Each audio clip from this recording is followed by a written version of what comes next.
ہم نے یہ فیصلہ کیا ہے کہ ہم اس اسٹینڈ بائی ایگریمنٹ کو بیکنگ دیتے ہیں تب تک جب تک الیکشن نہیں ہوتی. اب اس میں دو اور چیزیں تھیں. میں نے آئی ایم ایف کے جو امریکہ سے جو ہیڈ تھے ان سے جو میں بات کر رہا تھا, ان کو میں نے ایک چیز سمجھائی کہ میں نے کہا جب تک اس ملک میں پولیٹیکل سٹیبلٹی نہیں آتی, سیاسی استحکام نہیں آتا, تو یہ جس طرح یہ ملک چل رہا ہے, یہ اب تھوڑی دیر اگر آپ 3 ارب دے بھی دیں گے اور 3 ارب ڈالر کے دینے میں تھوڑے سے اور ڈالرز بھی 5-6 ارب ڈالر اور بھی آ جائیں گے, تو یہ تو کینسر کا علاج ڈسپلن سے ہو رہا ہے. جو کینسر ہے وہ پھیلتی جا رہی ہے, اور کینسر کیا ہے کہ ملک میں سیاسی استحکام ہی نہیں ہے. اور وہ کیوں نہیں ہے؟ کیونکہ یہ سب پارٹیز نے مل کے اور ساتھ اسٹیبلشمنٹ, کیونکہ تحریک انصاف اقتدار میں نہ آئے, الیکشن تب کروائیں گے جب یہ سمجھتے ہیں کہ پارٹی تحریک انصاف الیکشن نہیں لڑ سکے گی. جب ان کو اوپر اتنا دباؤ ڈالیں گے, اس کو اس طرح کرش کریں گے کہ جب وہ بالکل الیکشن نہیں لڑ سکے گی تب الیکشن کروائیں گے. میں آج اپنی قوم کے سامنے کہنا چاہتا ہوں کہ یہ جب سے رجیم چینج ہوا ہے, جب سے ہماری گورنمنٹ کرائی ہے, تب سے کوشش کر رہے ہیں پارٹی کو ختم کرنے کی. اور کوئی ان کو جو سب اوپر پاور میں بیٹھ کے تحریک انصاف کو ختم کرنے کی کوشش کر رہے ہیں, ان کو کوئی ملک کی فکر نہیں ہے. انہوں نے جو پاکستان کی معیشت سے کیا, میں آپ کو پھر کہتا ہوں دشمن بھی نہ کریں. میڈیا کنٹرول کر لیا ہے. ایک کنٹرول میڈیا ایک بات کرتا جا رہا ہے کہ جو ہو یہ تو پیچھے سے یہ تحریک انصاف کی وجہ سے ساری مشکلات آئی ہیں. پھر سے میں کہتا ہوں کہ ہر سال شائع ہوتا ہے اکنامک سروے آف پاکستان. ذرا اکنامک سروے آف پاکستان میں دیکھ تو لیں کہ بینکرپٹ گورنمنٹ 2018 میں ملی, اور کرونا کے باوجود کیسے اس 6% پاکستان کی معیشت آگے بڑھ رہی تھی, گروتھ ریٹ تھی. 2 آخری سالوں میں جو ایوریج تھی وہ 6% تھی. تو کتنی دفعہ پاکستان کی معیشت اتنی تیزی سے اوپر گئی ہے. انڈسٹری بڑھ رہی تھی, دولت میں اضافہ تھا, پر کیپٹا انکم بن رہی تھی, ٹیکس بڑھ رہے تھے, ایکسپورٹس بڑھ رہی تھی, ریمیٹنسز بڑھ رہی تھی.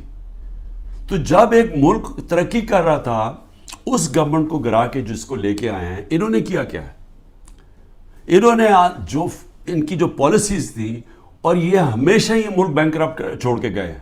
99 میں بھی جب یہ نون لیگ گئی ملک بینکرپٹ تھا, 2018 میں بھی بینکرپٹ کر کے گئے, اور پھر آتے ساتھ ہی ایک اکانومی جو چل رہی تھی اس کو بینکرپٹ کر دیا. انہوں نے کیا, انہوں نے پہلے بھی جب ایکسچینج ریٹ کو زبردستی روک دیا جب 2018 میں, تو ایکسپورٹس گر گئی. انہوں نے روپے کو جب اوپر رکھا جو اس کی مارکیٹ ویلیو نہیں تھی, تو اسے ہوا کیا, امپورٹ سستی ہو گئی, ایکسپورٹس مہنگی ہو گئی, ایکسپورٹس گر گئی. جب ایکسپورٹس گری ڈالر کی جب 3 گنا زیادہ جب امپورٹس ہو جائیں ایکسپورٹس کی, تو وہ ملک کیسے آگے ترقی کر سکتا ہے. تو تب بھی انہوں نے یہ کیا. اس بار آتے ساتھ ہی انہوں نے, یہ نون لیگ نے پھر وہ کیا, روک دیا اس کو روپے کو گرنے سے.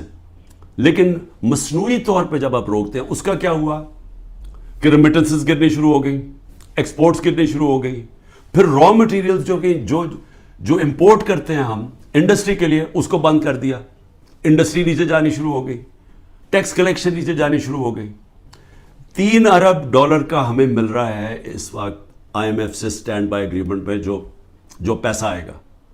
7 ارب ڈالر صرف 1 سال میں پاکستان کو نقصان ہوا ہے ایکسپورٹس کی کمی میں اور ریمیٹنسز کی کمی میں. ریمیٹنسز کی کمی میں کیوں ہوا؟ کیونکہ اتنا فرق پڑ گیا مارکیٹ میں, روپیہ کی قدر کدھر چلی گئی اور آفیشل کدھر تھی, کہ لوگوں نے بینکوں کے تھرو پیسہ نہیں بھیجا, دوسری طرف پیسہ بھیجنا شروع کیا, ہمارا ریمیٹنسز کم ہو گئی. اور ایکسپورٹس کم ہونی تھی, جب انڈسٹری کے اوپر انہوں نے را مٹیریل بند کر دیا, ایکسپورٹس کم ہو گئی. تو 7 ارب ڈالر کا 1 سال میں کمی آئی ان کے دور میں, جبکہ 3 ارب ڈالر کا ہم اب قرضہ لے رہے ہیں. قرضے بڑھتے جا رہے ہیں, آمدنی سکڑتی جا رہی ہے. کوئی ملک چل سکتا ہے ایسے؟ اور کتنی دیر چلے گا؟ اور پھر اوپر سے سیاسی استحکام ہی نہیں ہے. لوگ ملک چھوڑ کے جا رہے ہیں, ملک سے ڈالرز باہر جا رہے ہیں. جب پروفیشنلز بھی باہر جا رہے ہیں اور ڈالرز بھی باہر جا رہے ہیں, تو آگے کیا رہے گا مستقبل پاکستان کا؟ اس لیے ہم نے IMF کو بھی سمجھایا, میں نے اس کو سمجھایا, میں نے کہا دیکھو جب تک فری اینڈ فیئر الیکشنز نہیں ہوں گے یہ ملک اب یہاں سیاسی استحکام نہیں آئے گا اور اکانومی ٹھیک نہیں ہونے لگی. لیکن بدقسمتی کیا ہے کہ حکومت دوسری, یہ جو پالیسیز ہیں جو پاور میں بیٹھے ہیں وہ دوسری طرف جا رہے ہیں. بجائے صاف اور شفاف الیکشن کروا کے ایک سیاسی استحکام آئے, ایک ایسی حکومت آئے جو پبلک کی ووٹ سے آئے, پبلک کے مینڈیٹ سے آئے, 5 سال کے لیے آئے, وہ پھر مشکل فیصلے کرے. مشکل فیصلے کا مطلب اصلاحات کرے. اصلاحات تب ہوتی ہیں ملک میں جب پبلک ایک گورنمنٹ کے ساتھ کھڑی ہو, اعتماد رکھیں گورنمنٹ میں, تب مشکل فیصلے ہوتے ہیں. جب وہ گورنمنٹ ان کو کہے کہ یہ ہم اس ملک میں سرجری کر رہے ہیں, یہ ہم اصلاحات کر رہے ہیں, آپ کو شروع میں تکلیف ہوگی لیکن بعد میں آپ کے حالات بہتر ہو جائیں گے. لیکن وہ گورنمنٹ کر سکتی ہے جس کو پبلک اس پہ اعتماد رکھے. اب ان کے اوپر کس نے اعتماد رکھنا ہے, کیونکہ جو انہوں نے کہا کہ جی میں 200 سے کم روپیہ کروں گا, آتے ساتھ اس نے کہا $1 کم کروں گا, پہلے تو کہا 100 سے کم کروں گا, یہ سارے انہوں نے نعرے مارتے رہے. ہم مہنگائی کم کریں گے, مہنگائی بھی تاریخی, روپیہ بھی تاریخی طور پہ نیچے گرا. اس کے علاوہ جو انہوں نے وعدے کیے سب کے سامنے ہیں کہ کدھر کھڑے ہیں, لوگوں کے آج حالات کیا ہے. تو اب ان کے اوپر تو اعتماد آنے نہیں لگا. جو کوشش کی جا رہی ہے انجینئرنگ کی, وہ یہ لوگ پھر واپس آ جائیں گے. تحریک انصاف کو کوشش کی جا رہی ہے کہ اس کو ختم کیا جائے. تو اس سے تو سیاسی استحکام نہیں آنے لگا, اور اس سے تو آگے کوئی ملک کا مستقبل ہی نظر آ رہا. تو لہٰذا ہم نے ان کو یہ ضرور کہا کہ دیکھیں جو آئین کہتا ہے, آئین کے مطابق الیکشن کروائے جائیں. آئین جو فنڈامنٹل رائٹس, بنیادی حقوق کی حفاظت کرتا ہے, وہ اس کو امپلیمنٹ کیا جائے. کیونکہ آپ صرف اگر پیسے دے ہی دیں گے, پھر سے میں کہہ رہا ہوں کینسر کا علاج ڈسپلن سے ہوگا, تھوڑی دیر کے لیے فائدہ ہو جائے گا. کینسر تو پھیلتی جا رہی ہے. کینسر تو تب ختم ہوگی اس ملک میں, کاٹ کے جب نکالی جائے گی, جب ایک مینڈیٹ والی پبلک کی بیکنگ سے گورنمنٹ آئے گی, وہ مینڈیٹ اس کے پاس ہوگا, وہ پھر ایک وہ سرجری کاٹ کر کے جو اس ملک کے اندر جو غلط چیزیں آ گئی ہیں, جو ہماری ملک کے اندر اصلاحات چاہیے ہیں, جو مشکل فیصلے چاہیے ہیں, جو رول آف لا, قانون کی بالادستی قائم کریں تاکہ ملک میں باہر سے انویسٹمنٹ آئے, سرمایہ کاری ہوگی تو دولت کے اندر اضافہ ہوگا, وہ دولت میں اضافہ ہوگا تو ٹیکس, یہ جو قرضے واپس کریں گے, وہ دولت میں اضافہ تو ہونے نہیں لگا اگر یہ جو آج جنگل کا قانون ہے. تو وہ سب کچھ اکٹھا جاتا ہے.